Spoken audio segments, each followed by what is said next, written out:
喺小兒用藥上面咧，用得最多嘅應該就係退燒藥啦。但係發現咧，唔少人喺應用退燒藥嘅時候咧，都存在唔少嘅誤解嘅喎。尤其是係當家長面對住小朋友發燒燒到38度嘅時候咧，佢哋真係會好擔心，好想即刻就餵佢哋食退燒藥，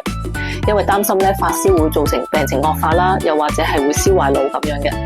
你係咪曾經都有咁樣嘅疑惑同困擾呢？如果係嘅話咧，今集你好應該留低聽一聽啦，因為咧過早咁樣使用藥物咧，有可能反而會拖累咗小朋友嘅病情嘅喎。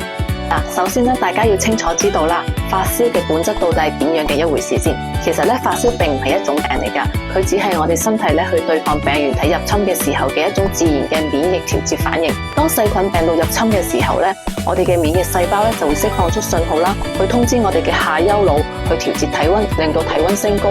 咁呢個時候咧就造成咗我哋所講嘅發燒啦。我哋要令到體溫升高咧，因為咧當體溫升高嘅時候咧，係會激活到我哋嘅免疫細胞啦，而提升到我哋機體去抑制病原體繁殖嘅能力，並且咧有效咁樣去清除病原體嘅。咁所以咧，其實發燒喺某一程度上面咧，對我哋嘅身體恢復咧係有一定嘅幫助嘅。而且有研究顯示，當我哋嘅體溫升高到38度半左右嘅呢個時候咧，我哋嘅免疫系統嘅戰鬥力咧係最強㗎。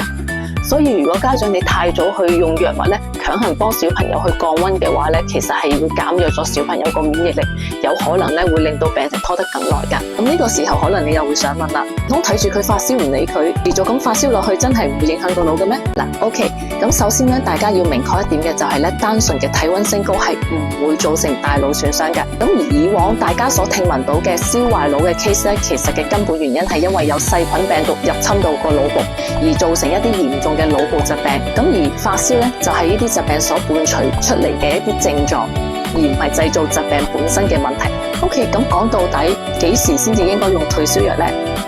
咁首先我想問大家一個問題，你係咪都認為退燒藥嘅作用主要就係用嚟控制體溫，令到體溫降翻落嚟？如果係嘅話咧，咁就錯啦。其實咧，退燒藥嘅主要作用咧，唔係用嚟控制體溫，而係咧可以嚟減輕發燒所帶嚟嘅不適感，令到病人咧可以好好咁樣休息，如常咁樣進食同埋補水嘅。如果小朋友咧佢嘅體溫已經升到38度半，但係咧佢哋嘅精神狀況咧依然係尚好嘅話，其實咧建議家長可以咧係先用物理降溫啦，幫佢哋去散熱，然後咧過多1到2小時之後咧再俾退燒藥佢哋用。咁樣嘅話咧，既能夠幫助佢哋咧去舒緩咧發燒所帶嚟嘅不適感覺之外咧，同樣咧可以唔怕影響到咧免疫系統去發揮佢嘅作用嘅。但係咧，如果當小朋友佢未發燒到38度就已經有明顯嘅不適症狀，譬如個人特別攰啦、周身酸痛啦，又或者咧小朋友本身嘅體質咧係容易有呢啲